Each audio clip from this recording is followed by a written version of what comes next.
Qué gusto de verlo. Hola Marcela, ¿cómo están? Muy bien, gracias. Maravilloso, dama Ana Lucía, ¿Qué hubo, amigo?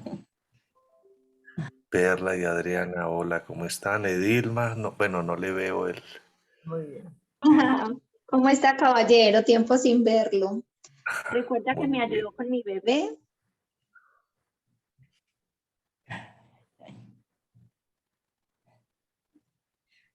¿Cómo seguiste de tu hombro, Francisco? Muy bien, no, ya estoy de Prueba superada. pelea otra vez. Ah, Sí, bueno, les cuento que fue que me hicieron alguna cirugía de hombro, entonces, pero ya estoy muy bien. qué bueno. Hola, Javier. Buenas Buenas noches. noches. ¿Qué hubo, Javier? Hola, buenas Hola, noches Javier. a todos. Buenas.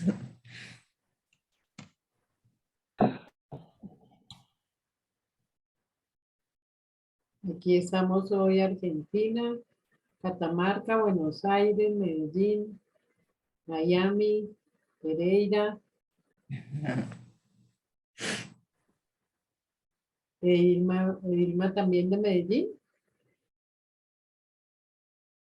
Sí, buenas noches de Medellín, sí. Rodrigo. Bueno, estamos internacionales.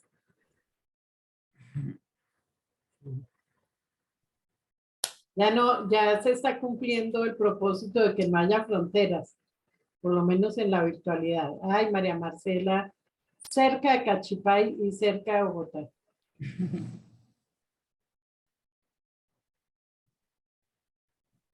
Sí. Qué bueno, Rodri, por aquí. Me imagino que estás con Consuelo. Hola, buenas noches, ¿cómo están todos? ¿Cómo va? Muy Qué bueno que están acompañándonos. poner video porque estamos por aquí en San Rafael, Antioquia, pero bueno. Hasta allá llega el internet, imagínate.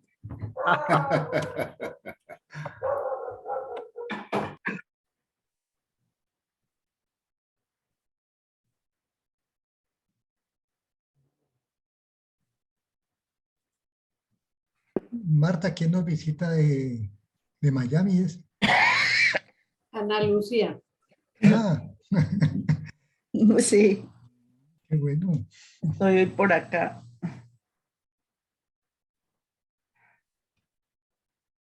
Y aquí está Luz Marina acompañada también.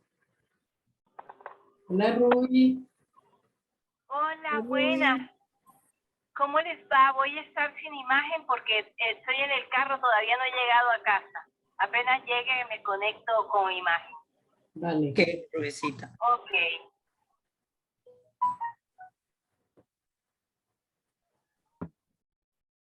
Ok. Hay una mano alzada de Adriana. Muchas gracias. Ok. Que está aplaudiendo, no, pero aplaude, vamos a ver si después para que... Sí cumplimos. Ahora decía Marta que gracias por acompañarnos durante 6 meses y nada menos ayer como dándole los retoques a la charla. El sentimiento que me embargaba era de agradecimiento de aquí para allá, en el sentido de que no saben lo que he disfrutado intentando poner desde el punto de vista neurocientífico, neurofisiológico y a la vez con mi trabajo y mi visión espiritual, este tema tan hermoso y a la vez tan complejo que todos los días lo hablamos, que es el amor. Entonces, qué reto tan interesante ha sido, espero que para ustedes como para mí, intentar poner en palabras y en cosas concretas lo que poetas, filósofos han escrito mejor que cualquiera de nosotros durante milenios, el amor. Recuerden que esto que hablo es una interpretación, no es una charla científica, yo no estoy dando aquí, llamémosle así, workshop ni actualizaciones pues, científicas, es más la visión de alguien que tiene una afición por las neurociencias desde hace muchos años, por su trabajo, que trabaja con el sufrimiento y que ve todo lo que es los matices del amor hasta el dolor, odio y sufrimiento en personas que sufren por enfermedades de las cuales se van a morir y con enfermedades de las cuales no se van a morir y van a vivir muchos años. Entonces, eso a mí siempre me inquietó. ¿Qué pasaba en la mente de las personas que creamos realidades unas de una manera y otras de otras? Y por eso tal vez es que lo he disfrutado tanto, porque es algo con lo que vengo trabajando hace rato. Entonces, es una interpretación personal. Y más que venir a decir que es la verdad, vengo es como para que motivarlos a cada uno de ustedes que estos rayos que hemos venido viendo y los que van a venir nos motiven realmente a tratar de profundizar de una manera honesta y clara en, creo yo, en el fundamento de la vida, tanto para filósofos como para poetas y ya en este momento para las ciencias, como se llama el amor, o lo que se llama amor. Entonces voy a compartir.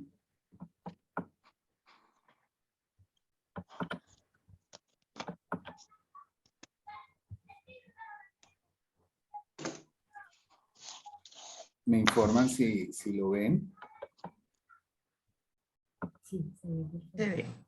¿Ya se ve? Sí, señor. Ok. Entonces hoy vamos a hablar del séptimo rayo. ¿Sí? Quise resumir las anteriores charlas. El primer rayo, el segundo, póngale hasta el quinto, en donde era evidente y muy fácil, llamémoslo con ese adjetivo, más fácil de mostrar cómo el mandato es sobrevivir.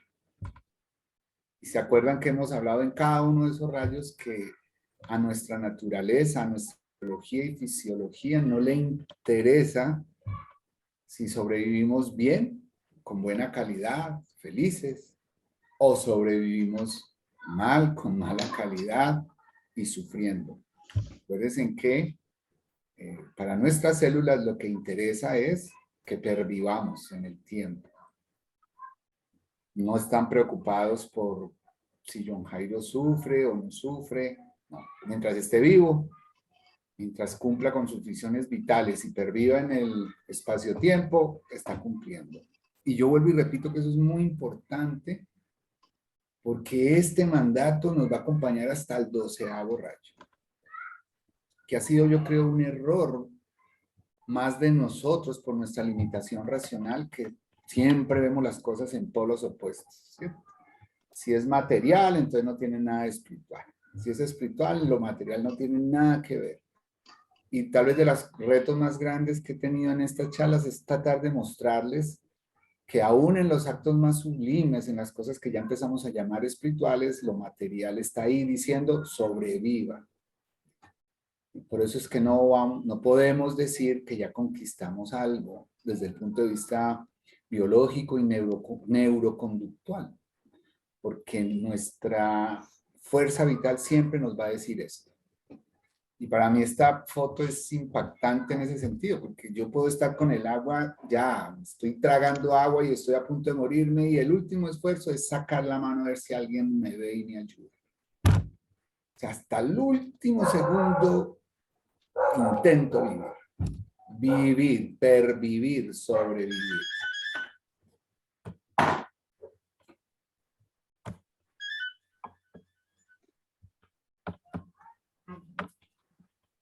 Entonces pasamos, como llamémosle así, en los 5 primeros rayos y relativamente, como les dije, fácil de mostrar, fácil en el sentido más didáctico, pero a partir del 6º rayo ya empieza uno como a patinar, ¿cierto? ¿Por qué? Porque ya en el 6º rayo vimos la vez pasada que ya no solo me importo yo y lo que yo pueda sacar de los demás en mi provecho. Sí, acuérdense que decíamos que nuestro cerebro es un cerebro que actúa por reciprocidad. Luisita, ¿Me pero no ¿Me puedes oyen? entender lo que... Hola. Bueno, ¿me están oyendo? Sí. Hola. Ah, Sí, bueno. sí. Ok. Que alguien habló y pensé que no me estaban oyendo. Recuerden que nuestro cerebro actúa por reciprocidad. O sea, ¿qué puedo yo, en comillas, obtener de ese otro ser? Y ese otro ser hace exactamente lo mismo conmigo. Si soy una amenaza para el otro o el otro es una amenaza para mí. Es lo primero que evaluamos instintivamente en alguien que vemos de primera vez o que nos encontramos. Siempre lo primero que vamos a hacer no es qué tan bello, es de entrada instintivamente no me amenaza o sí me amenaza. Y aquí en el sexto rayo pasa un entre comillas milagro. ¿Cierto? ¿Cómo el mandato es sobrevivir? Porque si yo tengo que pervivir y sobrevivir, pues me quedo yo y acabo con todo lo que hay al lado. Por eso ese instinto, o ese trabajo, o esa función predadora que generalmente los seres vivos y mucho más en nosotros los humanos se marca. Pero en el sexto rayo ya hay algo más. Ya hay un alguien que veíamos que en el quinto rayo yo ya por lo menos digo, ve, hay alguien. Pero ese alguien que obtengo. En el sexto rayo yo ya digo, este ser está como interesante. Y acepto que ya no es mío, que ya no es alguien del que yo de entrada voy a obtener un beneficio. Y se acuerdan que vimos que se requiere toda una cascada neurohormonal, neuroendocrino, mejor dicho, nuestro cerebro en esos periodos de enamoramiento iniciales vimos que se parecía al cerebro de un psicótico, de un trastorno obsesivo compulsivo. O sea, mejor dicho, me enamoro y para enamorarme me tengo que enfermar. Enfermar entre comillas, me salgo de los parámetros normales de mi funcionamiento cerebral y neurohormonal. Entonces, ese vuelo que viene desde los primeros rayos, también ya les he mostrado esta foto en el sentido de que, acuerden que es la foto del telescopio James Webb, de la galaxia de hace 13.000 millones de años, de la cual todos ven, de toda esa energía que hay ahí, esa fuerza nos va a acompañar hasta el último rayo. O sea, aún ese ser que se enamora y que es capaz de decir, doy la vida por ti, ¿cierto? O eres para mí o no eres para nadie. Eso que es absolutamente diferente a lo que veníamos viendo en los rayos anteriores, todavía sigue acompañado de esta fuerza. Y llegamos al séptimo, donde hay otra especie de brinco que biológicamente no es fácil de explicar. Y por eso digo que he disfrutado mucho esto, porque me han puesto a pensar más allá. ¿Cómo es posible que un ser que tiene que sobrevivir por mandato biológico, como tenemos nosotros que respirar, no podemos dejar de respirar? Mi corazón no puede dejar de latir después de cierto tiempo porque me muero. Tiene que estar pensando en cómo, que tiene que estar viviendo para pervivir y sobrevivir. Se fija en alguien, se enamora de ese alguien, entra en un estado casi trastorno psiquiátrico, entre comillas, permítanme en esas comillas, vuelvo y repito, con toda la elegancia de los poetas y filósofos durante miles de años que le han cantado a esa emoción, pero que ya ahora con las nuevas imágenes nos damos cuenta que la diferencia entre un cerebro enamorado, apasionado los primeros días, al cerebro de una persona con un trastorno obsesivo compulsivo o una psicosis es muy parecido. Vamos a otro salto cuántico. Y yo digo que es cuántico porque cuando uno intenta explicarlo desde la biología, se tiene uno que rascar mucho la cabeza para encontrarle. Y obviamente, vuelvo y repito, es una interpretación y quedan faltando muchos huecos. Pasamos no solamente a estar enamorados, sino a cuidar. O sea, yo ya le invierto tiempo y energía de la cual tal vez yo no gane nada para cuidar a alguien. Eso va contra cualquier ley de las anteriores que hemos visto. Entonces es muy lindo lo que nos pasa a todos los seres vivos que cuidamos, no solo los humanos.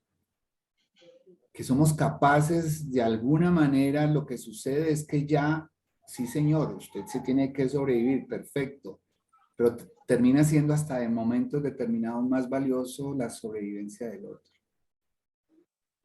Eso es lo que voy a tratar de explicarles hoy. Y esta foto también la mostramos la vez pasada.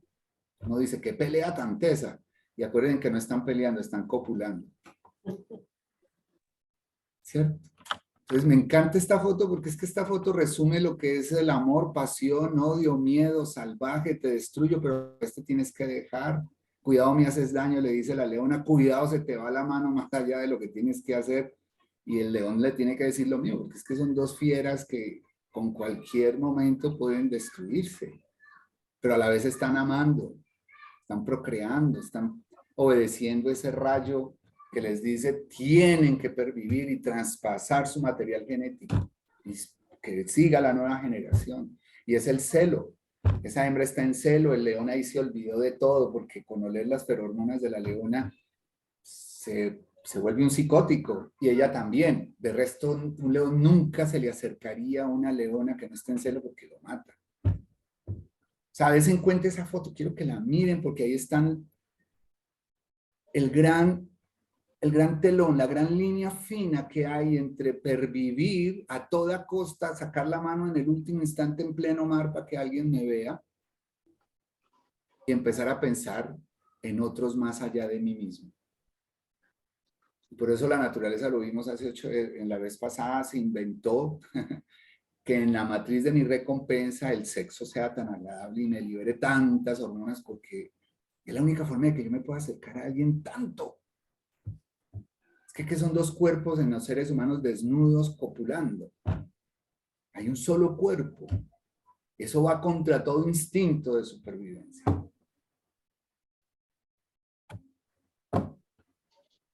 Pero generalmente, digo generalmente desafortunada o afortunadamente, no sabría decir porque esto no es una charla de filosofía, es de poesía. También hay los momentos en que ese amor apasionado, como lo vimos también hace la vez pasada, empieza a cambiar. Ese estímulo y todo ese cóctel de hormonas y de neurotransmisores, el cerebro no los puede aguantar tanto tiempo continuamente y se empiezan a bajar. Y ya uno le empieza a ver que a la hora de la verdad ese diente volteado no se le ve tan bien, que sí tiene como un alientico a veces como muy maluquito, que es que ese tonito de voz a veces con el que me habla no es tan bonito, que el sexo que tuvimos ayer ya no fue como tan emocionante. Ya hemos peleado como toda una semana entera, esto está muy mal. Y terminamos yéndonos. Como que otra vez el cerebro vuelve a decir, no señor, este no es su sitio. Usted necesita pervivir, busque a ver en otra parte. Esta foto quiere simbolizar eso, ¿no? El dolor de la separación, el dolor. Y aparentemente ahí no hay amor, y sí hay amor. Ahí está el sexto y el quinto y el cuarto y el tercero en cada uno. No, es que qué desamor tan horrible. Y esa es la tradición cultural. Yo antes creo, y vuelvo y le repito, y hay amor, porque lo que está prevaleciendo es la supervivencia. En esa psicosis yo no vi.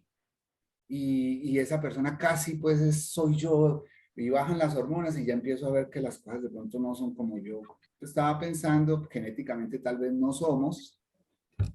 Hay algo muy lindo y es que, pues lindo en el sentido científico, pero me parece también muy interesante y es que yo les conté la vez pasada, pero ahora lo quiero profundizar más porque tiene que ver con esto.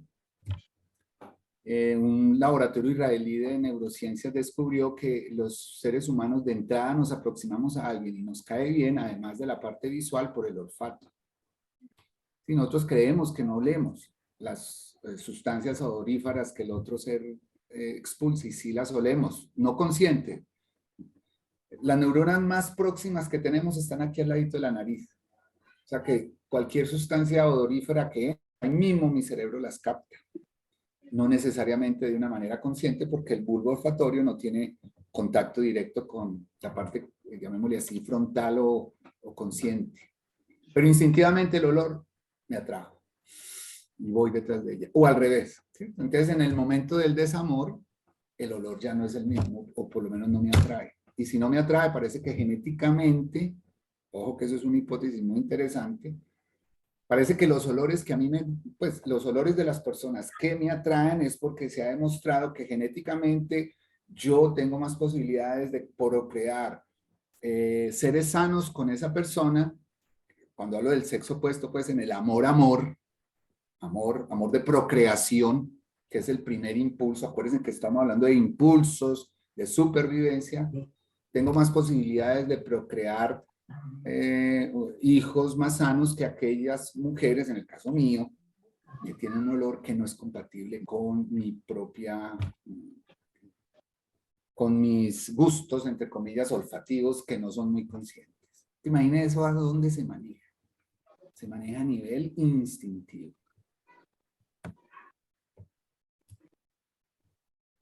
Esta foto, dibujo, imaginen una foto, esta foto tiene o intenta representar hace 150 millones de años, un Cretácico inicial.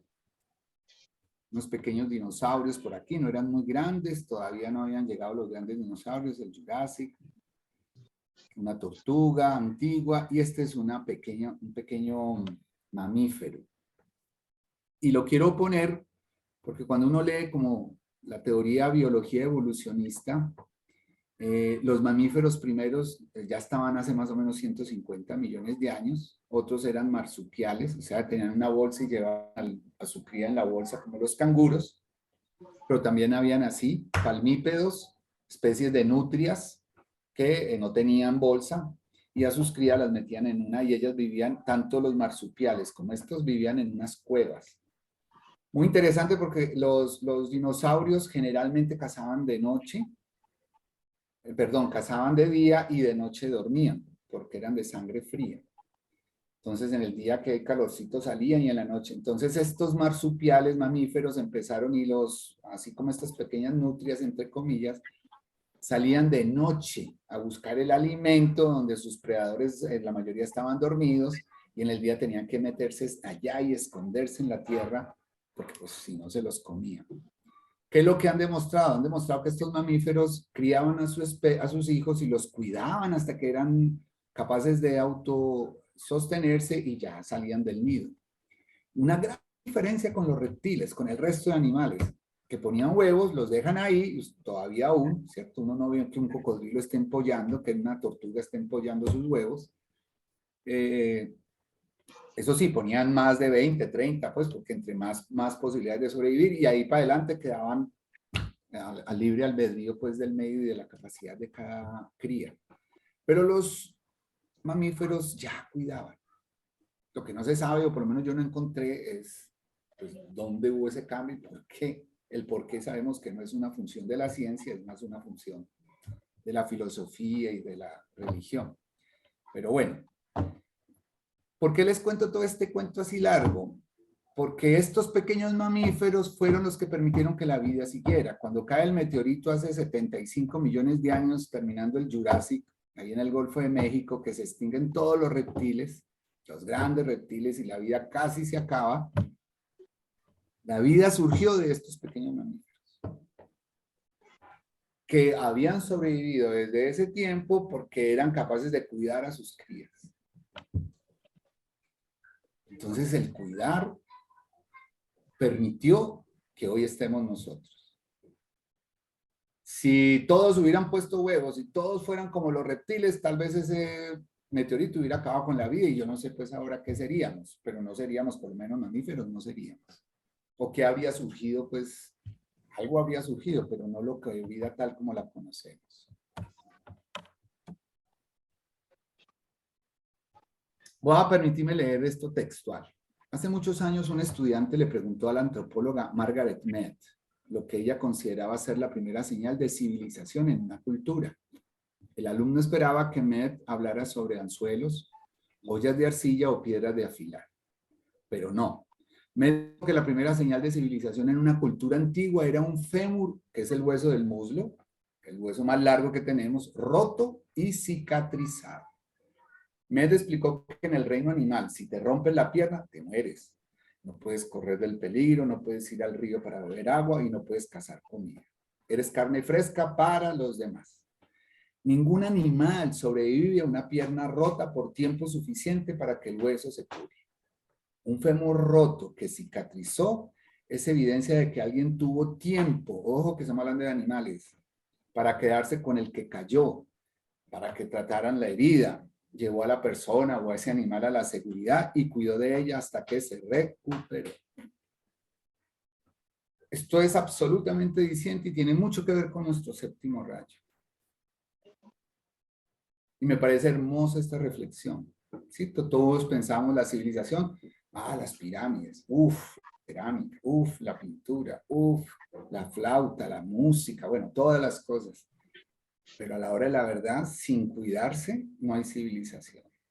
Y sin cuidarse, no hay manada. Y uno lo ve en las National Geographic, en estos documentales donde una manada de leones está acosando un ñu o un búfalo y está que se lo come y sin motivo a veces, porque no se da siempre, uno ve que los otros búfalos se devuelven, miran y se van contra todos esos leones y salvan a... ¿sí? En estos días vi uno de un elefante bebé, estaba bebiendo en un lago y el cocodrilo le coge la trompa y empieza a empujar, y ya hasta que se lo lleva para adentro. Cuando los otros elefantes que estaban allá, los machos levantan así sus orejas, se paran en las dos patas y se van encima contra matan al cocodrilo. Vencen su instinto de supervivencia para ayudarle a otro de su especie. ¿Por qué no siempre lo hacen? ¿Por qué lo hacen cuando lo hacen? No sabemos. Por lo menos no en el reino animal diferente a nosotros. Entonces aquí ya estamos tocando algo muy interesante, algo que va más allá de las fuerzas biológicas en el sentido de la supervivencia.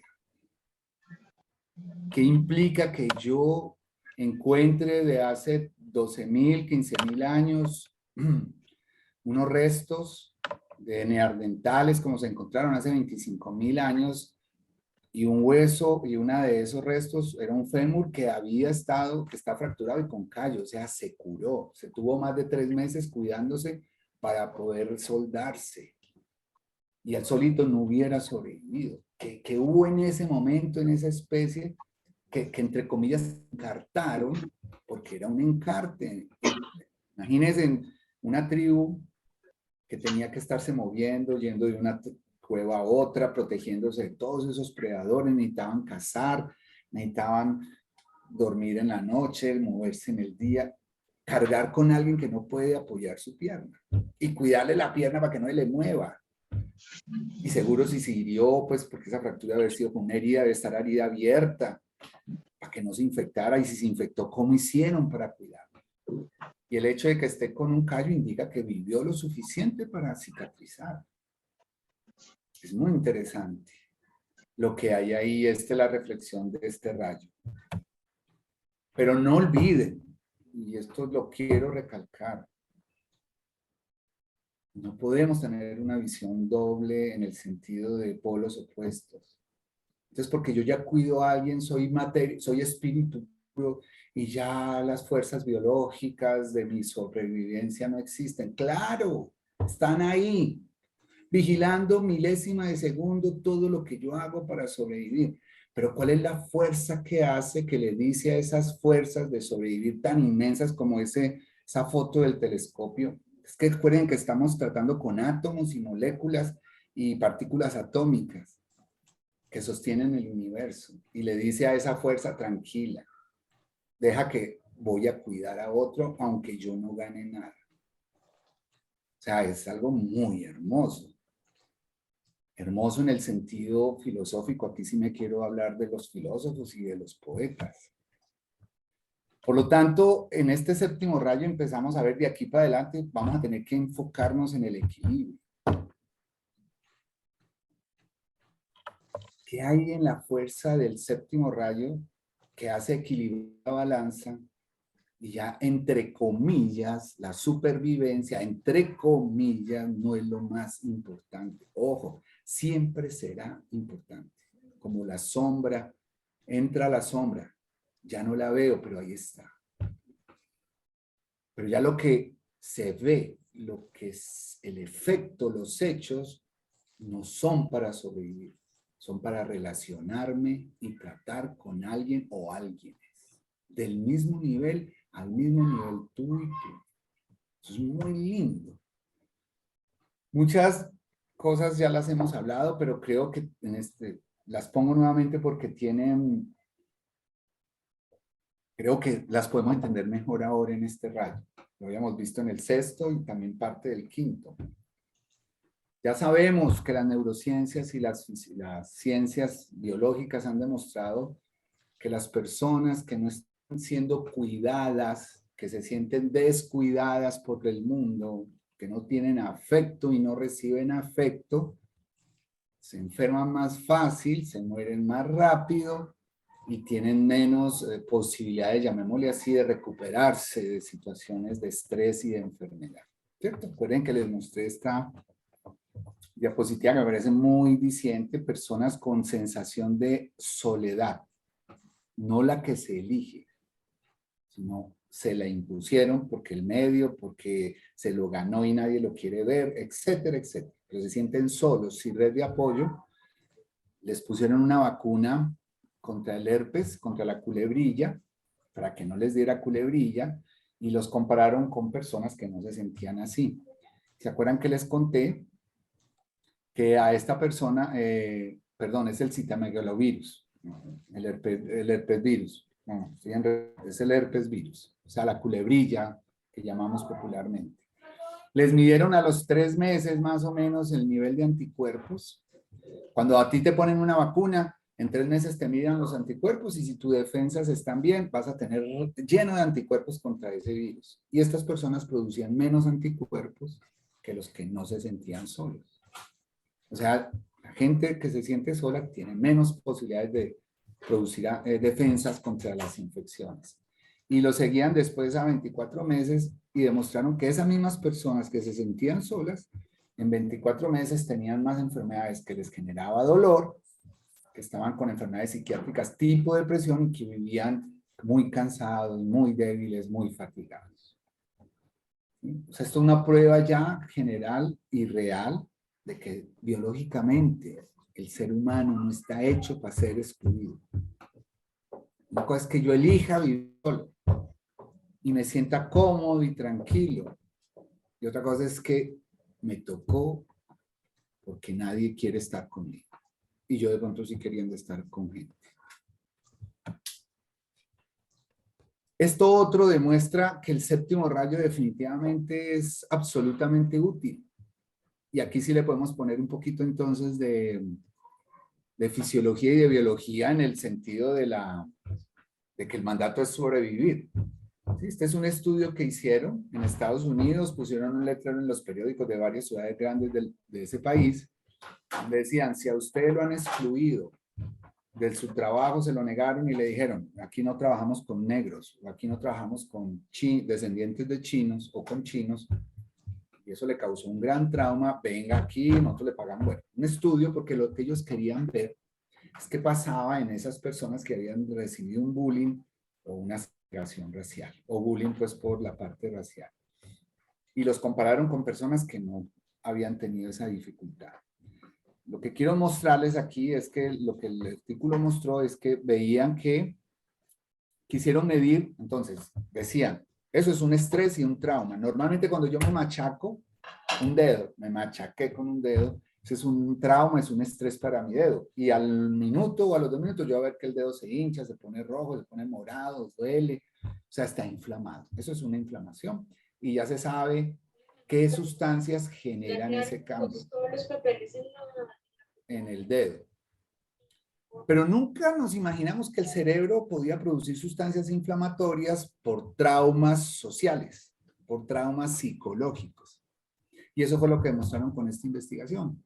Para resumirle, las personas que habían recibido ese bullying, cuando les midieron con una tecnología muy sofisticada, les sacaban una sustancia que se llama factor de necrosis tumoral alfa. Este título es muy largo, no se preocupen, pero es la sustancia más proinflamatoria de nuestro cuerpo. Más que las inflamaciones que nos dan en la periferia, en el cerebro se produce esa sustancia y se inflaman esas neuronas como si les hubiéramos dado con un martillo.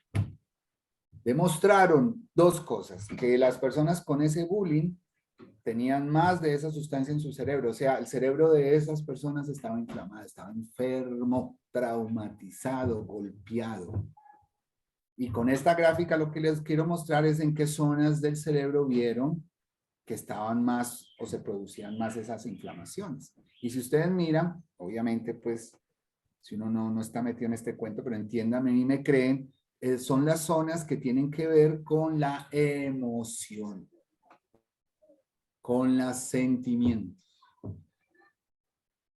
Entonces, definitivamente el bullying y la exclusión y el racismo y todo lo que sabemos que eso trae, además de que sea algo moral y socialmente condenable, es biológicamente nocivo, tan enfermador como si me da una bacteria, como si me fracturo, como la diabetes, bueno, etcétera. Con esto que les estoy diciendo, además pues de la parte moral, filosófica, ética y científica, cuando a mí no me aman, cuando a mí me excluyen del amor, yo me inflamo. O sea, con este séptimo rayo yo ya empiezo a entender, como decía Marta al principio, probablemente si estamos hechos para ir a más allá de los rayos de la supervivencia, hacia los rayos de amor. De amor, ambos son amor. Vean que hasta yo mismo hago exclusión. Todo es amor, pero de un amor exclusivamente para sobrevivir a un amor que me lleva a salir de mí y a relacionarme por fuera de mí. Más bien, así lo quiero dejar. Y eso tiene que ver con algo que venimos trabajando también en los últimos 4 rayos, o en los últimos 3 rayos. Acuérdense, ya lo hemos dicho, tenemos neuronas espejo, que son las que me hacen sentir y percibir lo que el otro siente, ¿sí? Entonces, por ejemplo, esas neuronas, es muy interesante que cuando yo escucho correr, ahí mismo toman la foto de mi cerebro y se activan las neuronas como si yo estuviera corriendo.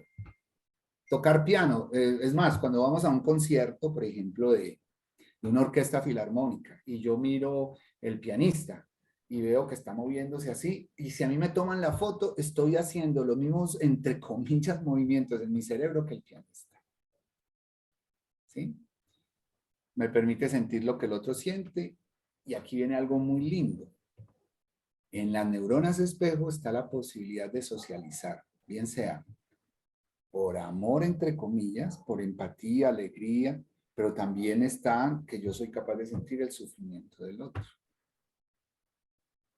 Entonces, la evolución, la naturaleza, para los que de pronto es Dios, lo que sea que construyó esa foto, lo que construyó esas grandes energías del universo, o el universo mismo se construyó a sí mismo, tienen en sí incorporado un mecanismo para que yo salga de mí mismo, que se llama las neuronas espejo. Porque cuando el otro sufre, y si yo lo amo, yo sufro con el otro y lo cuido. Y si el otro está alegre, yo me alegro con la alegría del otro. Aquí ya empezamos a entender todos esos poemas y empezamos a entender todo lo que llamamos altruismo, y vamos más allá de la expresión que ya en los caminos espirituales se habla mucho, ¿no? Mi vida está reflejada en ti y por ti yo vivo a través de ti. Muy interesante. También lo habíamos dicho, pero aquí yo creo que en el séptimo rayo cae mucho más contundente, ¿sí? Definitivamente somos seres para estar en relación. Y definitivamente aquí me parece hermosa la sabiduría del camino que yo transito, que es CAP, donde siempre nos han dicho, tú no puedes esperar, creer que tu relación con el mundo es diferente a la relación que tienes contigo. Y al revés, viceversa. O sea, somos seres para amar y ser amados. Desde el primer rayo. Ya estamos hablando de un rayo que sale por fuera de nosotros. Esa misma biología que me impulsa a sacar la mano, aunque me esté ahogando, o sea, pervivir, es la misma, miren qué bonito, es la misma energía que yo uso para valorar, amar, estimar y, entre comillas, sacrificarme en amor por otro. Es la misma. Ojo que no estoy diciendo que entonces ya la fuerza instintiva yo la apago, la desconecté y me llega una fuerza del cielo que me hace amar a otro. No, señores, es la misma. ¿Dónde está ese misterio que siendo la misma fuerza que me ayuda a eliminar lo que se opone, como vimos en el segundo rayo?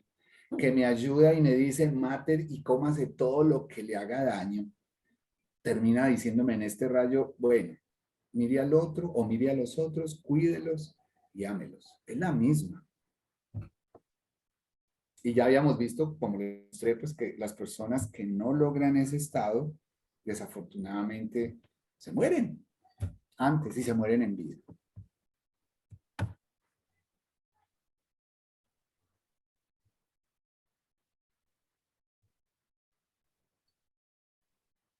Darwin nos metió en una historia, eso, perdón, es que esto se movió mucho, no sé por qué, discúlpenme que no vamos ahí todavía, que brinco todo eso. Bueno.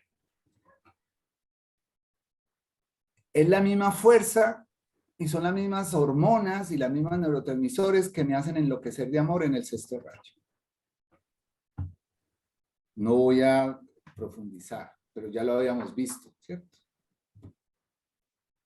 Pero esas hormonas, al principio cuando se desequilibran, empiezan a equilibrarse. Y ojo, si olfativa, si instintivamente no es una amenaza para mí, si olfativa me agrada, ojo a lo que voy a decir, y empieza a darme recompensas más allá de lo físico, o sea, más allá de la cópula, más allá de lo bueno que saben sus besos, más allá de sus caderas, más allá de los músculos que me van a proteger y van a proteger a mis niños o a mis crías. Eso es lo que hacen todos los animales en el celo. Mostrar que van a ser capaces de cuidar y que conmigo sí se debe meter usted porque yo le doy mejores hijos que el de al lado. En los humanos empiezan a actuar otras cosas. Empieza a actuar esta. Cuando digo esta es la testa, toda. El sentimiento, la cognición, todo. Y empezamos a producir otras hormonas que van ganándole el puesto a las que se habían disparado antes, que me enloquecieron, y ahí yo ya empiezo a cuidar. Es muy lindo eso. Si predominan unas, me enloquezco y mi reino por esa dama. Lo hemos oído y hacemos la guerra y si tenemos que destruir medio mundo, lo hacemos. Y esas hormonas empiezan a bajar, esas sustancias, y empiezan a ganar otras, si se da todo lo que yo les dije, y ya es, mi vida contigo vale la pena. No necesito destruir el reino ni nada. Qué chévere estar juntos, sentaditos aquí, viendo este programa. Y es hermoso esto. A los hombres nos pasa igual. ¿Cierto? En las mujeres uno entiende. Sí, las mujeres llevan ese bebé adentro, 9 meses, lo sienten, pues lo aman, tienen el parto y lo miran, lo ponen en el pecho y eso estimula todavía mucho más sustancias para que esa mamá se enamore más de su hijo, pero nosotros no. Y vean tan lindo lo que me encontré. Cuando yo estoy en una relación y amo esa mujer y amo ese fruto que hemos hecho, llamémosle así como dicen nuestros poetas, nuestro fruto del amor que ya viene, se mide el nivel de testosterona. Acuérdense que la testosterona es la hormona de la agresividad, la hormona de la fuerza, es la hormona que estimula a mis músculos a pelear. Hace que yo sea violento y que tenga que matar o me hago matar. Si yo mantengo el mismo nivel de hormonas, y acuérdense que digo yo, pero son todos los mamíferos, machos, que cuidan a sus crías con la hembra, porque no todos lo hacen. El nivel de testosterona baja cuando el bebé nace. A no tener que comerme ese bebé ni matarlo. Es muy lindo eso. Entonces, es la misma fuerza que me dice, produce testosterona para mantenerte fuerte y sobrevivir. Y nace un bebé del cual yo estoy enamorado, estoy relacionado, esa misma fuerza, bueno, baja la testosterona para que no estés tan bravo y tan agresivo, no te comas el bebé, no lo mates, y lo puedas cuidar. Lo mismo pasa en las mujeres. Acuérdense que las hembras y los machos, a poner pues nivel de sexo, no hablemos género. Los machos y las hembras producimos hormonas tanto femeninas como masculinas. En unas predominan unas, en los machos otras. Pero todos tenemos. Las hembras también, después del parto, la testosterona baja. Esa leona que vimos ahora, es un juego entre los estrógenos y la testosterona. Si la testosterona, si el celo está terminando o apenas está empezando y el león se le aproxima, esa testosterona que no ha bajado lo suficiente, pobre león, se lo come vivo. Aquí pasa lo mismo. Y una cosa que me encontré que es hermosa, también les había mostrado esto, pero vuelvo, yo creo que ahora lo podemos entender mejor. Habíamos dicho que las cosas que se ha demostrado, por ejemplo, estamos aquí en este momento, si nos pudieran poner a nosotros un electroencefalograma conjunto, un computador nos mide las ondas cerebrales a todos los que estamos aquí, si hemos estado concentrados y sintiendo el espíritu, ojo, el espíritu, la esencia de la charla, todos tenemos el mismo nivel de ondas cerebrales. O sea, todos estamos sintonizados. Y lo que ha demostrado la investigación que más genera sintonización de esas ondas son las experiencias dolorosas, el sufrimiento y el contacto social, la interacción social. Y el amor en el séptimo rayo, que es cuidar, es excelente para relacionarnos socialmente. Vean qué lindo. Los mismos rayos que me dicen sobreviva por encima de todo, es el mismo rayo, la misma fuerza que me dice, listo, vibra en unión con ese que amas, con ese que cuidas, y estén juntos.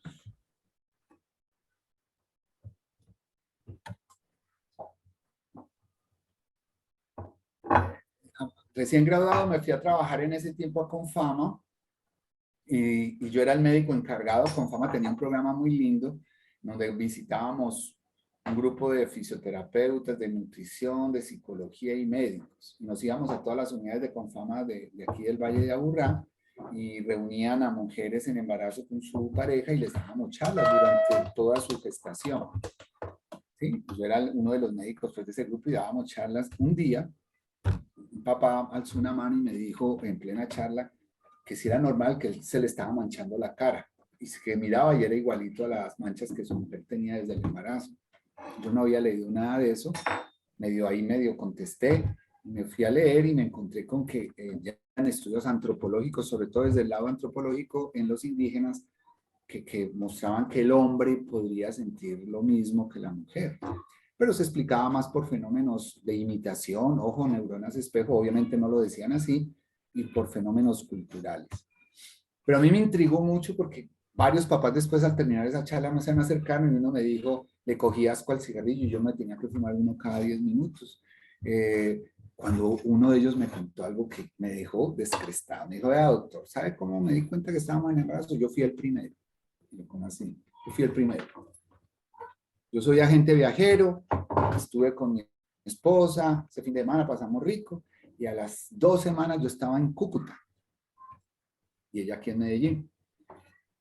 Y la llamé y le dije, amor, estamos en embarazo, y ella se le rió y le dijo, no, sí, ni siquiera me ha faltado la menstruación, no siento una cabeza bobada. Sí, amor. ¿Y por qué lo dices? Porque tú sabes como soy de escrupuloso para comer en la calle y pasé por el mercado de Cúcuta y el olor de la chunchurria no me lo aguanté, tuve que bajar y me comí medio kilo de chunchurria. Y yo esto dije, este antojo no es normal, esto es en embarazo, me voy ahorita a hacer la prueba y estaba en embarazo. Entonces yo ahí sí dije, a ver. Están a kilómetros de distancia, esto tiene que tener otras cosas. Entonces, no tengo la respuesta, todavía no puedo decir que hay un estudio que haya mostrado que hay transmisión electromagnética o que las ferormonas, él sintió a miles de kilómetros, a cientos de kilómetros la feromona de la mujer, no soy capaz de decir eso, pero si le aplicamos lo que vimos ahora de la sincronización cerebral y las empatías, uno no sabe ahí qué se está moviendo. Pero más allá que eso, es que entendamos que hay algo desconocido que hace que muchos papás, ayer leía y me decían que más del 50% de los que relatan cambios, a veces hasta más no pronunciados que la mujer. Lo que pasa es que la cultura social ni los preguntamos y nos da pena mencionarlos. ¿Sí? Pero después de eso me dediqué a preguntar, me acuerdo que hice una encuesta con varios, hicimos una pequeña investigación cualitativa. Reuní 150 papás y 110 papás tenían síntomas simultáneos, muchas veces más pronunciados de embarazo que la mujer. Eso lo publicamos en la revista de Confama, me acuerdo, dimos charlas, pues, pero ahí quedó todo, pero creo que esto me ha ido abriendo cada vez más a decir, hay cosas que no entendemos y que ese rayo que me dice sobreviva es el que me está proporcionando vivir las experiencias más allá de mí mismo. Y esto sí que es para mí impactante. Vean que venimos hablando de un rayo que me lleva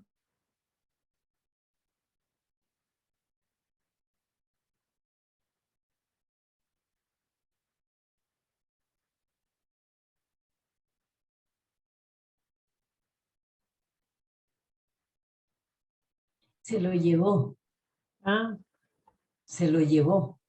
pensé que Se era congeló. sí. Se congeló en el tiempo. Y me lleva y se lo llevó. Voy a marcar. Pasó a la- Que lo regrese, que lo regrese. Yo no sabía si era yo o él, Yo también. o todos. Pensé, se fueron todos y me quedé sola. Voy a volver a entrar. Dios mío. La tecnología está sincronizada ahí. Tratando de mantener el equilibrio. Sí. Aló.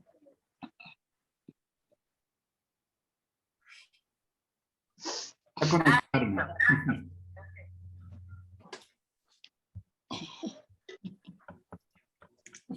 Las cosas de la tecnología, qué pena.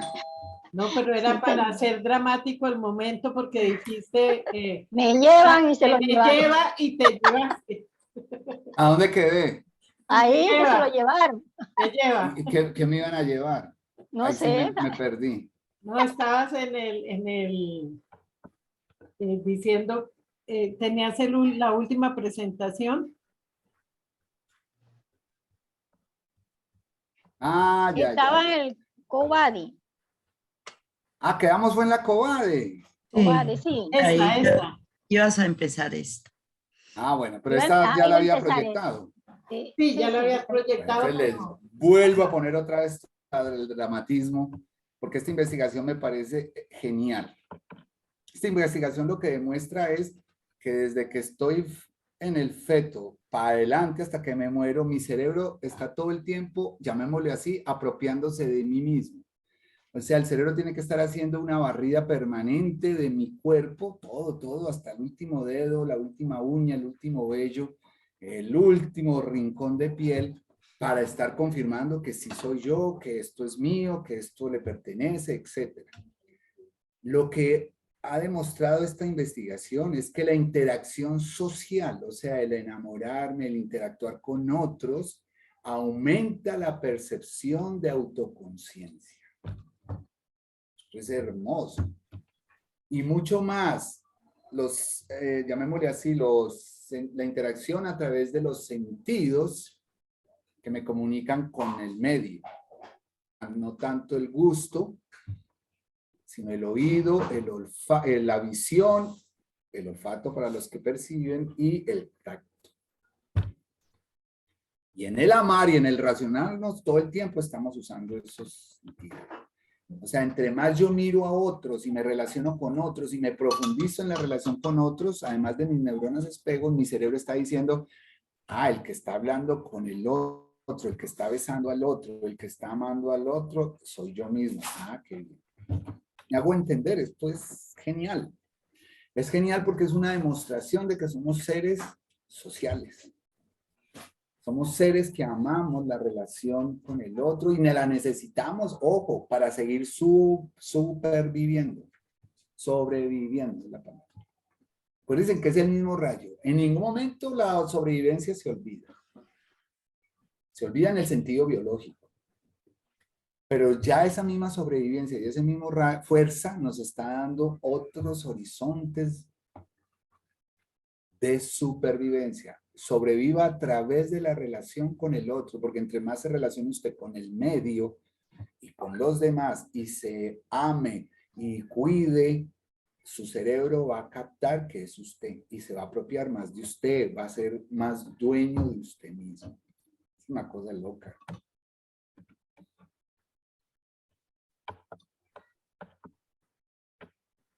Por lo tanto, poetas, filósofos, todos durante centenios y siglos hemos cantado qué rico ser tú y yo, ser uno solo. Yo uno solo con mi espíritu, yo uno solo con Dios, yo uno solo con la naturaleza. Ese es nuestro sueño dorado. Y ya estamos viendo desde este rayo que biológicamente estamos hechos y podemos lograrlo. Está ahí incorporado. Tú y yo podemos ser nosotros. Y que además de que vimos de que las personas con bullying, como lo demostré ahora, su cerebro se inflama.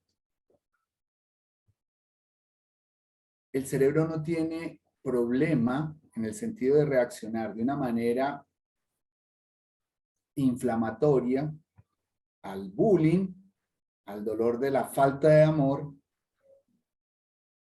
con personas que tienen dolor físico. Son exactamente lo mismo para el cerebro. O sea, el cerebro no tiene división entre mente y cuerpo. La mente es algo etéreo, el cuerpo es algo concreto. Fisis y psiquis. Una visión cartesiana que ni el mismo Descartes lo dijo, pero le hemos achacado que eso lo dijo él. Y no, él nunca hizo esa separación, pero se ganó eso. Y llevamos 400 años diciendo que eso fue Descartes y tampoco. Ah, es que una cosa es la psiquis. Ah, eso es para locos, eso es los filósofos, psiquiatras, psicólogos, consejeros espirituales. Ah, el cuerpo, ah, eso sí, el soma. Para el cerebro no hay diferencia. Al cerebro le duele igual, sufre igual, hace el duelo igual por un dolor de exclusión social que por un dolor físico. Cuando digo físico, es porque le demostramos que tiene una fractura, porque tiene un absceso, porque tiene un tumor. ¿Y esto qué tiene que ver con el tema? Para el enamorado, para la relación de amor, no hay diferencia entre lo que hacemos es desde la parte psíquica o lo hacemos desde la parte física.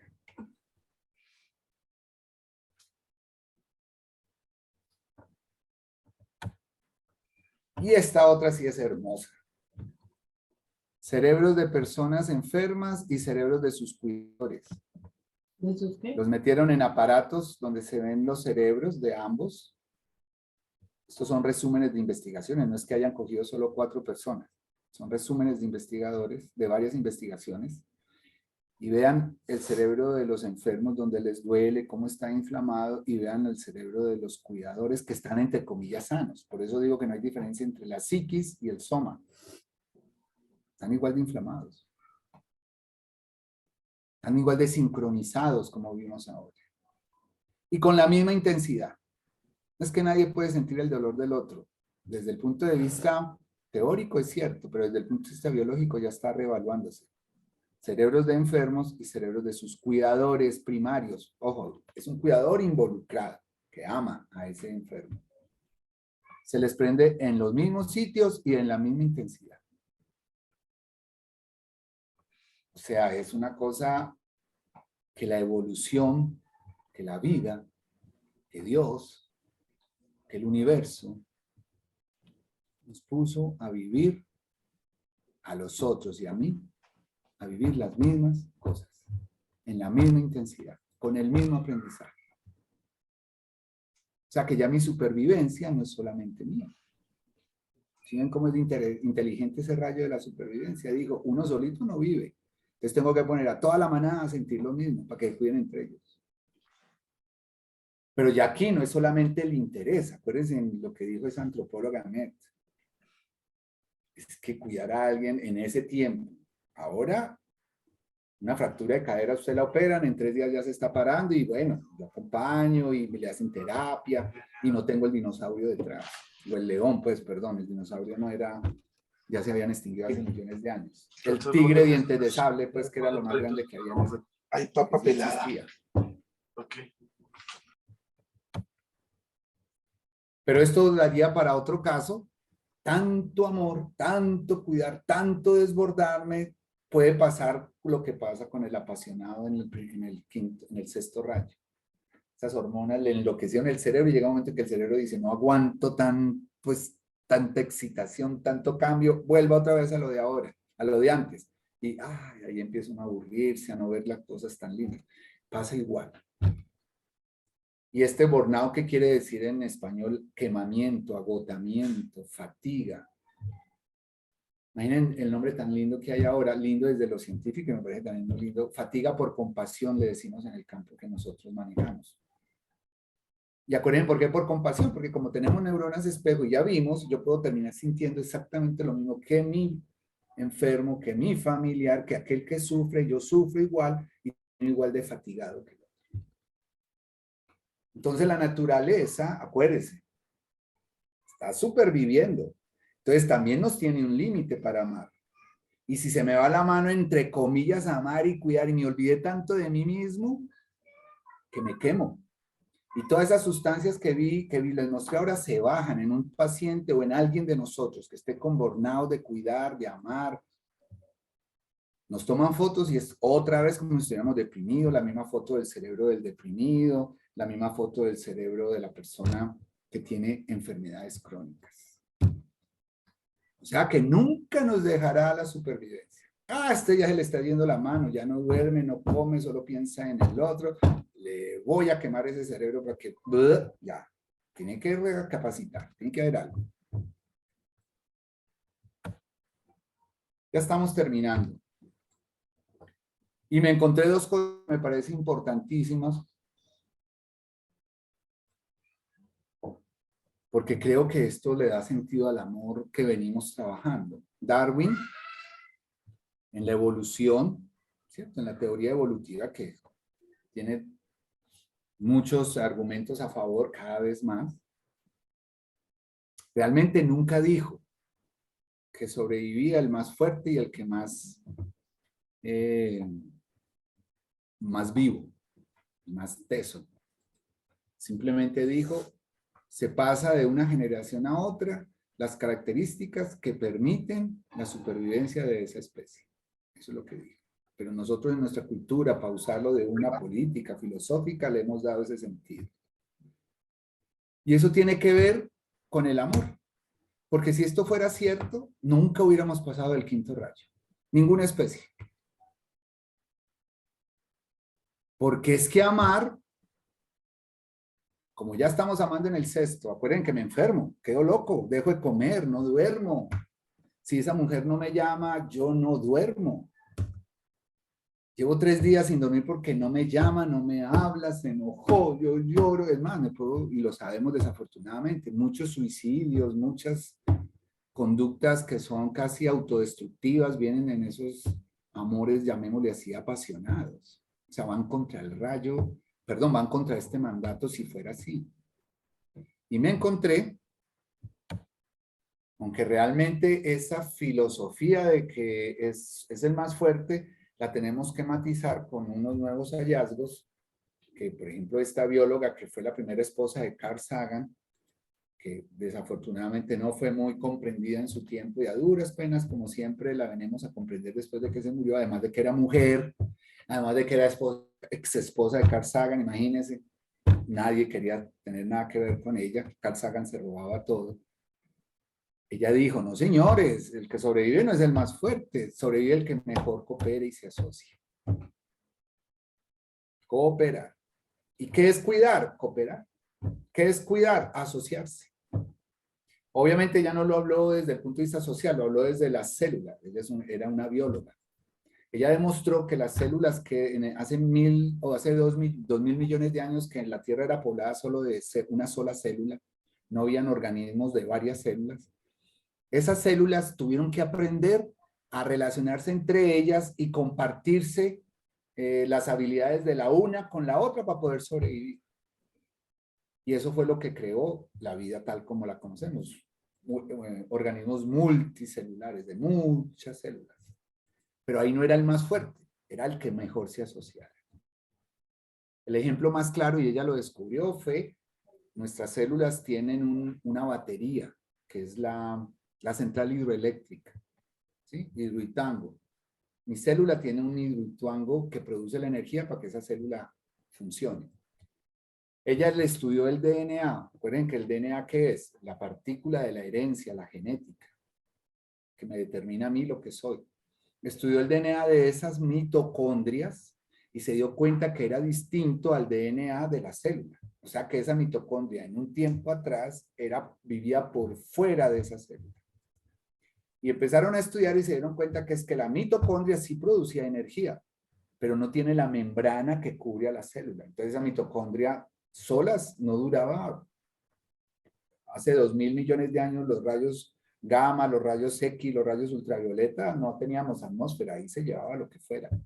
Y las células que se estaban formando, que tenían membranas, o sea, una capa que protegía como un techo, no tenían batería, no tenían energía. Vaya uno a saber cuándo se conocieron, se integraron y la una aprendió a vivir con la otra. Y en este momento ya no, pues no es una bacteria, ya es parte de la célula. Apliquen todo lo que les conté al séptimo rayo. Eso es cuidar. Eso es amar desde el séptimo rayo. Muy bien. Ah, se me fue. Se fue el tiempo. Ah, qué rayo tan acaparador. Tan bello. Sí. Aquí Adriana No había... sé, yo espero que lo hayan disfrutado como yo. Vuelvo y le repito, yo estoy muy contento con esto que estamos haciendo. Es mucho lo que estoy aprendiendo. Y espero que mi gusto lo logre transmitir a ustedes. Hay mucho de temas científicos, muchas cosas, y espero ser lo suficientemente claro. Y me excusan si no lo he sido. Muchas gracias, don Jairo. Aquí Adriana había preguntado antes que entonces si se direccionará diferente la energía. Creo que ya lo fuiste como explicando, ¿no? O si no, Adriana, si quieres complementar la pregunta. Uy, sí, lo que pasa es que gracias, Jairo, es increíble. Has dicho tanto, tanto que yo me anotaba porque ya se me olvidan algunas cosas, ¿no? Una de estas cosas será eso, es decir, entonces, ¿será que entonces si es la misma fuerza la que se usa para la sobrevivencia, la supervivencia, digamos, que para el enamoramiento, evidentemente, entonces algo lo debe direccionar en ese sentido? Es decir, tengo la idea como que me falta un eslabón que dice, a ver, ¿por qué? Si es la misma, ¿la direcciono para allá o la direcciono para allá? Y si no, podrían llegar a entrar en contradicciones, ¿no? O sea, esta fuerza que es la misma cuando va a una dirección o cuando va hacia la contraria. También tengo otras cosas que preguntarte o que comentarte, pero bueno, dejo ahí. No sé si se entiende. Sí, yo te entiendo claramente. Muchas gracias, Adri, porque siempre me ayudas como a ampliar lo que... Y me traes a la memoria algo que leí hace un tiempo. Hay unos moluscos que solo columna vertebral, llamémosle así, pues no tienen huesos, tienen médula, donde van los nerviecitos como unos cables y los nervios periféricos, que son unos cables, los manejan. Los investigadores demostraron que si se les dañaba alguno de esos nervios y no lograba repararlo el organismo generaba una muerte celular programada y se muere. O sea, el sufrimiento, el dolor, pues no sufrimiento, el dolor es incompatible con la vida. Y si un organismo no resuelve su dificultad, que en este caso para el molusco es el dolor biológico, yo no podría decir si sufre o no porque no tiene cerebro, pero creo que toda la vida sufre. Todo lo que esté vivo sufre a niveles diferentes a los que yo concibo. Pero dejémoslo, para que un biólogo no me proteste, dejémoslo a nivel biológico, lo que genere daño desde la biología se repara, ese organismo se muere. O sea, no estamos hechos para estorbarle a la vida. Estamos hechos para ir adelante en el sentido de la vida evolutiva. Primera cosa, si eso es así, y la evolución misma inventa una forma de que lo psíquico, psiquis y lo somático tengan una misma representación y sean iguales para la torre de control que maneja mi vida y mi organismo, eso indica que estamos hechos, bien sea para destruirnos porque no soy capaz de relacionarme, esa misma fuerza o me destruye Y si yo construyo, ojo, un proyecto que a mi fuerza instintiva le dice que voy a supervivir, me permite seguir. Porque si no, ¿cómo explicas lo que les he contado antes? El dolor y el sufrimiento y el estrés y las crisis para muchos seres son su forma de vida. Y perviven. Acuérdense que lo que les mostré es para personas, esa soledad es para personas que no están contentas con su soledad. Están en disconfort, distonía.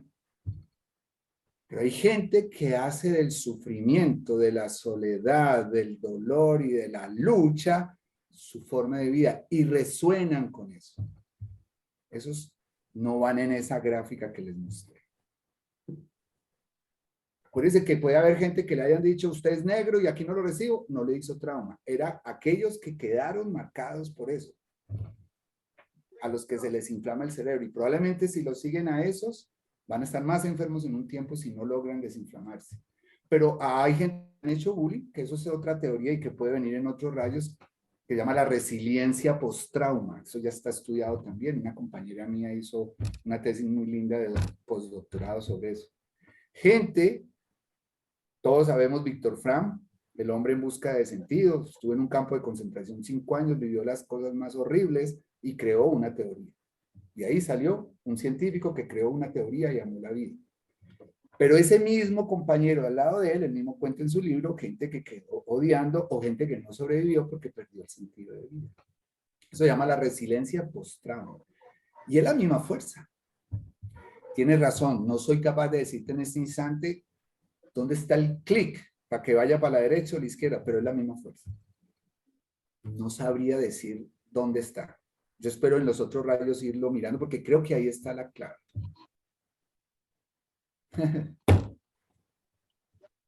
Muy interesante. Podríamos hablar y hablar. Me encanta.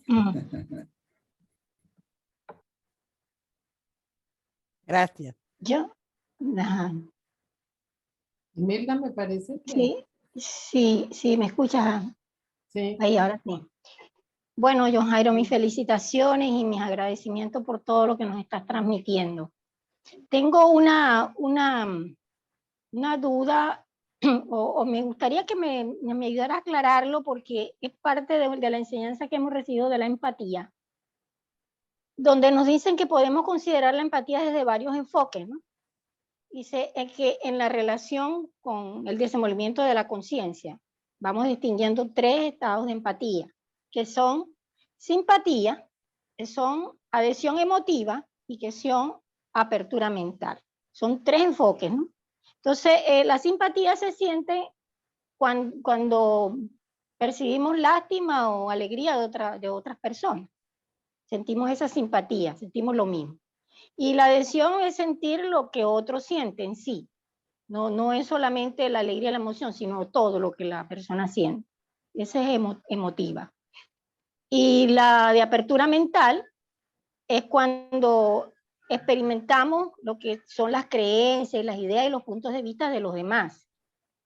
Porque recordemos que por lo menos cuando estamos si es posible, en un diálogo, siempre estamos a la defensiva, no aceptamos lo que otro piensa porque no es igual a lo que yo pienso. Entonces, en esta parte de la empatía sí. Pero mi duda es que si la empatía se viene desarrollando desde los primeros rayos hasta el último rayo, o hay un rayo que lo desarrolla más. Eso es lo que quisiera saber. Me gustaría tener esa respuesta. Si me la puedes dar, claro, no es que tengas que tenerla, ¿no? Sí, pero si me la puedes dar. Yo me atrevería a decirte lo siguiente, la empatía es una respuesta neurológica, que eso es también muy interesante. Hemos considerado que es algo, sí, desde lo filosófico, lo social, la empatía implica una cierta conciencia y no. Pues me atrevo a decir, la empatía es una respuesta neuronal. La neurona espejo reacciona a tu emoción y me hace sentir el sufrimiento que tú sientes. Estás brava, yo ahí mismo con mi neurona espejo capto tu gesto y ahí mismo me dice, está brava. ¿Sí? Sin pensar, es como si te dijéramos que respirar es una cosa muy hermosa, porque es una creación artística, ¿no? Respirar es una cosa absolutamente instintiva. Tome aire y bótelo, ni siquiera lo tienes que pensar. Cosas ya más elaboradas, lo que acabas de decir, todo eso otro es, yo respiro, eso está grabado en mi cerebro, hablando, coordino mi aire y respirar, ni siquiera tengo, ¿sí? Pero sí puedo coger y decir, tomo aire, hago apnea y la boto despacio. Estoy respirando, pero ahí ya hay algo más que empatía. Ahí ya hay un sentimiento, ¿cierto? La neurona me transmite esa amenaza. Cuídate. Ahí mismo mi cerebro hace un barrido y yo ya puedo, con la corteza y mis emociones, decir, a ver, ¿pero por qué? ¿Sí o no? ¿Sí? Y está también la posibilidad con la respiración de meditar respirando. Me concentro en la nariz, entra el aire, sale y entro en unos estados de conciencia distintos. Por el solo hecho de cambiar mi forma de respirar. Aquí pasa igual. ¿Desde qué rayo? La empatía se necesita para la supervivencia. Y requiere una respuesta neuronal. Es una respuesta neuronal. Tiene que ser que ese ser tenga neuronas que respondan, llámenle así, neuronas espejo. En los seres humanos y en los mamíferos superiores y en las aves se ha demostrado, o sea, vamos bajando en la escala evolutiva, en las zonas motoras y en las zonas afectivas emocionales. O sea, si un ser se mueve, necesita neuronas espejo. ¿Por qué? Porque yo soy un pez y el tiburón muestra los dientes, así así, abre la boca. Yo ya sé, como pez, que todo lo que abre boca es para tragar, tengo que correr. ¿Cierto? Porque si yo tuviera que pensar, me comió.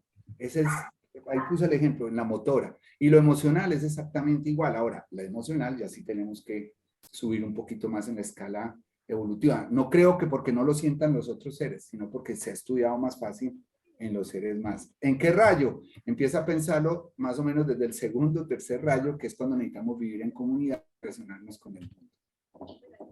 Para yo poder interpretar el mundo con el que me relaciono, necesito un aparato aquí que me diga qué pasa allá afuera para que yo lo pueda entender sin lenguaje, sin que me lo expliquen, sin pensarlo. Eso tiene ese instintivo como respirar. ¿Ok? No sé estamos si a merced de las hormonas, estamos a merced de las hormonas. Sí. No, antes, gracias, Jairo, un claro nivel que antes sí. de hormonas. Claro que sí, gracias. Qué bueno. Por ahí creo que Javier había levantado la mano, Marta. No sé si lo habías visto. No, O hizo pregunta. Javier Barahona. Javier Betancourt, gracias. Sí, ya hice la pregunta también en el chat. Es decir, pues digamos, hay un sociólogo francés, Émile Durkheim, que habla del suicidio anómico, que precisamente es el suicidio donde el individuo pierde todos sus lazos, sus vínculos, su relacionalidad, y eso tiene un impacto emocional, etcétera, que hace que el individuo se suicide. La pregunta es si digamos, desde la neurociencia actualmente hay más avances para comprender esa ruptura que hace el suicida del principio de supervivencia, de luchar hasta el último minuto por sobrevivir, por mantener la vida. Entonces, le agradecería a John Jairo. No te podría decir en este instante. Yo sí he leído cositas porque también me intriga eso, ¿cierto? ¿En qué momento, qué pasa en el cerebro de alguien que se tira de un 10º piso, que se pega un tiro, que usa sobredosis de X o Y cosa, que va contra el instinto de supervivencia? Pero creo que es porque tenemos la mirada, vuelvo y digo, polarizada, ¿cierto? Si algo se muere es porque le ganó a la supervivencia, está contra. Pero si le aplicamos lo que les mostré desde los moluscos, pues seres que llevan 1000 millones de años en esta tierra, si no funcionan, se programan y se mueren. Es una apoptosis programada, diríamos un suicidio activado, ¿sí? O sea, genéticamente esos moluscos tienen la opción de, el nervio no se les recuperó, no pueden moverse igual, no pueden comer igual. Un gen que hay por ahí se activa y empiezan a producir proteínas que los van consumiendo y se mueren. Antes de tiempo, mucho antes. llamémosle así, se suicidan progresivamente. Si lo vamos a mirar así evolutivamente, el ser que, como dijimos ahora, no está relacionado con el mundo, sus hormonas y sus, pues no hormonas, todas sus sustancias, para que no estemos solo en hormonas, no logran generar un nivel de supervivencia adecuado, de alguna manera el cerebro, entre comillas, igual que el enamorado, igual que el psicótico, igual que el adicto, genera sustancias que le hacen sentir que es hora de partir y donde la muerte es más importante que vivir. Sobrevivir. Porque, ojo a lo que les voy a decir, esa fuerza que Darwin descubrió y que Margulis está diciendo, acuérdense que es cooperar. Si usted no coopera, usted está fuera de la onda de la vida. Muérese. Obviamente no es tan simple, pues porque un psiquiatra aquí me estaría alzando los ojos, como así, muérase por elección propia o muérase porque la vida se encarga de que la bacteria tal, como ya usted está bajito de defensas por todo eso, se encarga de llevárselo antes. O como tú dices, termina suicidándose por manos propias. Eso es otro estado, ¿sí? Ese es otro estado donde obviamente no se han hecho estudios de la persona antes de suicidarse a ver qué le pasa al cerebro, pero yo me atrevería a decir que termina en un estado igual que aquel de los que hemos hablado, donde se pierde la noción de realidad y ya entramos en otro tema. Es como el dicho que hay por ahí popular, que el que no sirve para... El que no sirve para, el que no vive para servir, no sirve para vivir. Sí. Hay una pregunta, John Jairo, de Adriana, que dice, ¿cómo se interrelaciona la necesidad de sobrevivir y la renuncia?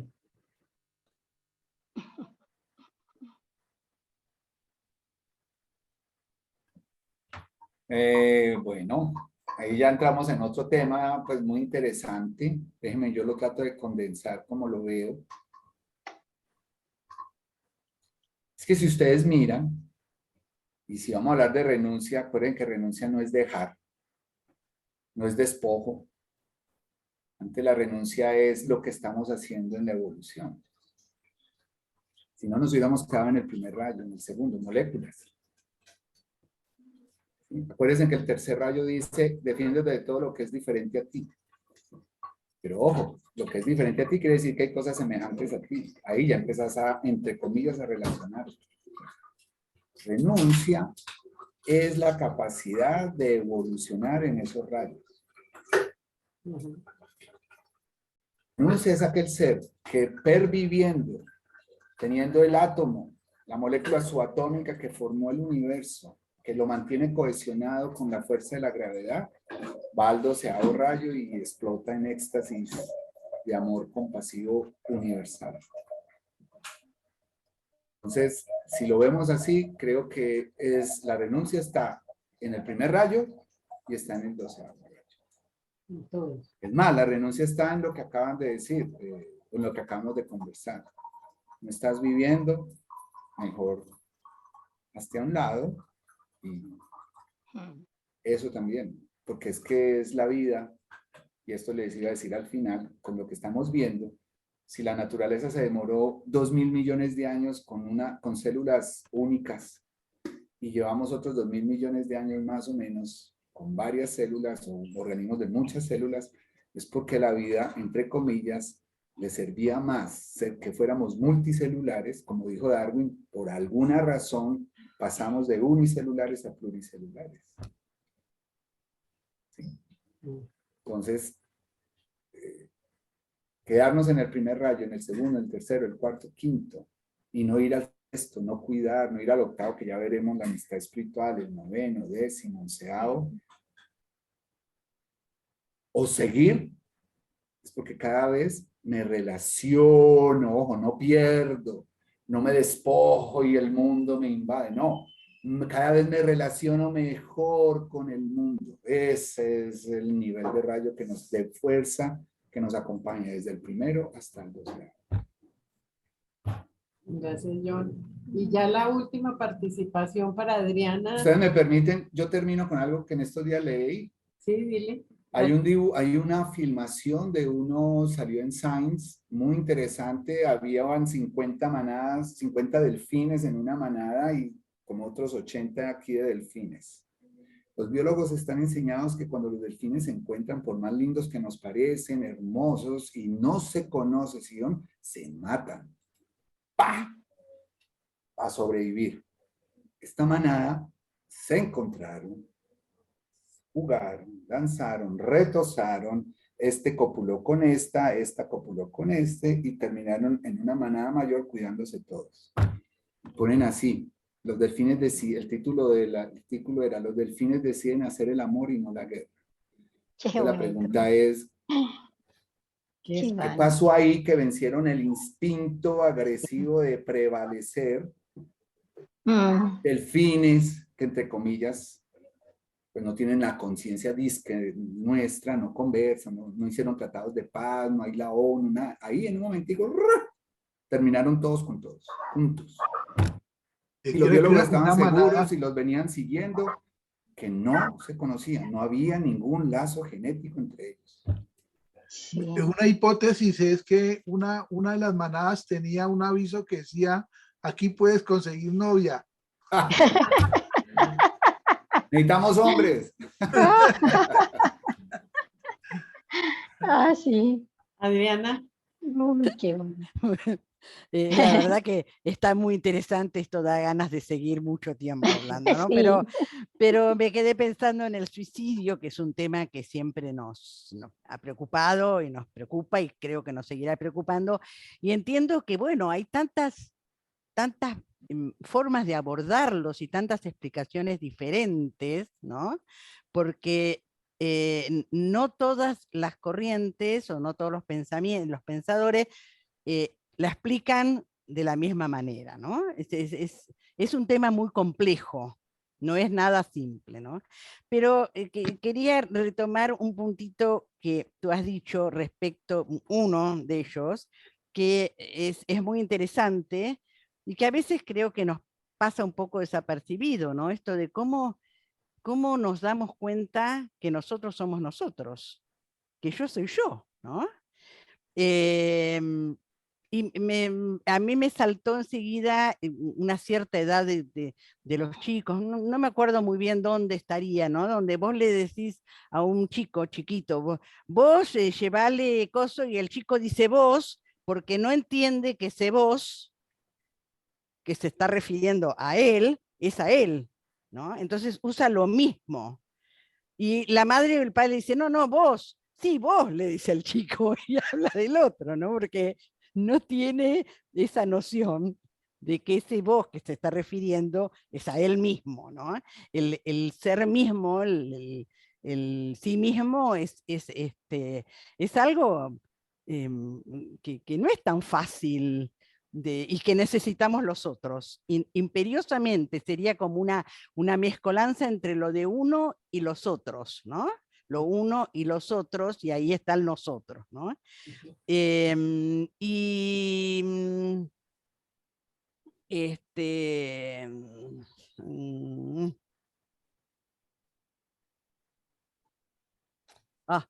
me van las ideas. Ahora que cada tanto tengo así como chispazos que se me van, se me desaparecen. Pero bueno, infinitas gracias porque la verdad que esto se está acercando mucho más, quizás, a lo que nosotros vivimos, ¿no?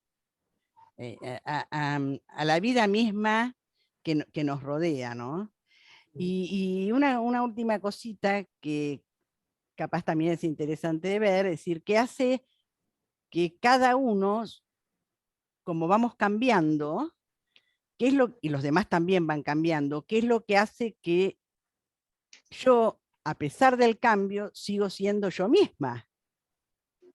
Y una vez escuché una explicación que me pareció bastante interesante, por lo menos para considerar, que es que, a ver, los demás también cambian, todo cambia, las plantas cambian, todo lo que es vivo cambia, pero las cosas, los objetos que están a nuestro alrededor, a pesar del tiempo, bueno, sí, van envejeciendo, pero digamos, son exactamente iguales. No cambian como cambiamos nosotros. Y entonces, en esa explicación es que de alguna manera nuestros sentidos estas cosas, la mesa, la silla, las casas, todo lo que nos rodea, de alguna manera nos devuelve esta idea de que a pesar de que vos cambiaste, las células tuyas cambiaron, todo estás más vieja, de todas maneras seguís siendo la misma vez, estas cosas no cambiaron. Entonces, todo lo que te rodea es lo mismo, vos seguís siendo el mismo, ¿no? Me pareció interesante, así como, digamos, atinente a todo esto que estamos viendo, que la verdad que es muy, muy apasionante, así que infinitas gracias. Bueno. No, a ti, muchas gracias. Bueno, yo creo que hoy ya llevamos como 15 minutos de más de lo emocionante que hay. Por lo pronto, antes de recordar que la próxima semana nos va a acompañar Luciano en aterrizar esto en la vida diaria, a mí me queda la tranquilidad de que si alguno de ustedes se ofrece a caminar por mí, mi cerebro lo va a aceptar y me va a hacer ejercicio. Entonces, bueno, muchísimas gracias, John Jairo, y muchas gracias a todos. Que descansen. Muchas gracias, John Jairo. Gracias. Gracias a todos. Gracias. Gusto muy Muchas grande verlos. Gracias, John Jairo. Con gusto. Hermoso todo. Que estés Gracias, muy bien. gracias a todos. Un gusto. Luciano. Chao, Luciana. Nos vemos, Luciano. Ok, chao. Chao.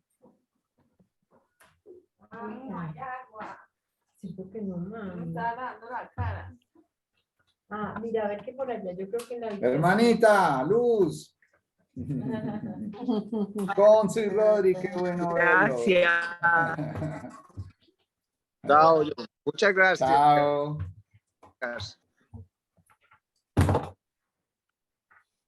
Chao.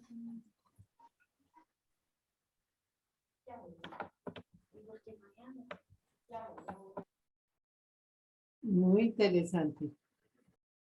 Bueno. Chao, Martica. Descanses. Nos Chao. vemos ahorita Hasta luego. en la sala de Ahorita. oración. Sí, ahorita. Chao.